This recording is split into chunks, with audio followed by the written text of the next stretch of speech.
ચોટીલાના નાયબ કલેક્ટર શ્રી એચ.ટી. મકવાણાની બદલી થયા બાદ ચોટીલાથી વિદાય લેતા પહેલા પણ જાહેર આરોગ્યને પ્રાથમિકતા આપી અને જનહિતને સર્વોપરી રાખી ચોટીલા શહેર તેમજ નેશનલ હાઈવે ઉપર આવેલી હોટલ, રેસ્ટોરન્ટમાં ગ્રાહકોના આરોગ્ય સાથે ચેડા ન થાય અને ગુણવત્તાયુક્ત ખાદ્ય સામગ્રીનો ઉપયોગ થાય તે માટે વિશેષ ચકાસણી હાથ ધરવામાં આવી હતી।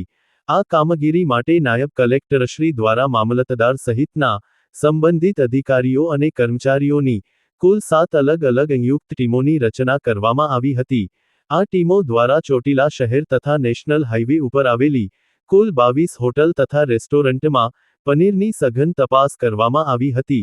ચકાસણી દરમિયાન કેટલીક હોટલ, રેસ્ટોરન્ટમાં વપરાશમાં લેવાતા પનીરમાં પ્રાથમિક દૃષ્ટિએ એનાલોગ પનીર હોવાની શંકા જણાતા સંબંધિત સ્થળોએથી પનીરના નમૂનાઓ લેવામાં આવ્યા હતા અને નિયમોનુસાર કાર્યવાહી હાથ ધરી પનીરનો જથ્થો જપ્ત કરવામાં આવ્યો હતો। ચકાસણી દરમિયાન Rajlakshmi restaurant, Rituraj restaurant, western hotel, Amritsar hotel, infinity hotel, Akash restaurant, Ramdoot hotel ખાનગી મકાન સહિતના સ્થળોએથી 48 કિલો એનાલોગ પનીરનો જથ્થો મળી આવ્યો હતો। મળી આવેલ પનીરના નમૂનાઓ નિયમોનુસાર મેળવી સીલ કરી ફૂડ એન્ડ ડ્રગ્સ વિભાગને વૈજ્ઞાનિક લેબોરેટરી ચકાસણી અર્થે મોકલવામાં આવ્યા છે।